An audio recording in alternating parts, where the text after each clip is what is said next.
Welcome to BAFTA Filmcraft, The Sessions. It's a series of talks with BAFTA nominees looking at the craft that goes into the many films that have been nominated. In the first session today, we're going to be looking at the role of sound.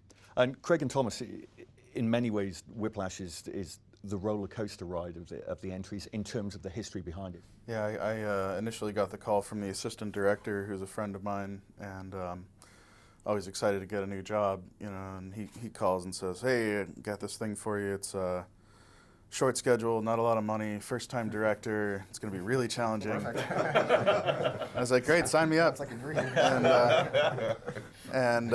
So they sent me the script, and that's when, you know, it became clear as day that I had to say yes. For the most part, you know, music was really another character in this film, and we really had to, you know, sort of work at that in the time that we had to get it to where it needed to be, because Damien's a trained jazz drummer. He was really on top of anything all the time. If the snare wasn't quite right or the tom wasn't quite right, he was really on top of us about that. And Andy, I'm curious with the actual machine, Turing's machine that he created, the sounds that were created around it, what Morton wanted. So I'd already, before the film started, really got into going to Bletchley and talking to these enthusiasts, so they were really kind of interested in the machines, and I did some temp recordings just to see what they sounded like.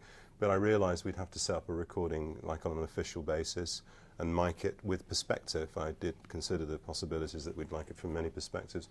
So we tried contact mics on the machine itself that exists, and then, you know, a variety of different boom mics at different positions. And so I ended up with a multi-track of what is the existing machine at Bletchley, and so that was as good as it got. But the performance of an actor that you see, it's really good, you know, it's so precious. The act, you know, picture alone, in my opinion, doesn't have a soul. The soul is in the sound, you know, that's it. The current situation is noise is good, and in fact, I think for us, silence is like, to an artist, is like the white in the paint pot.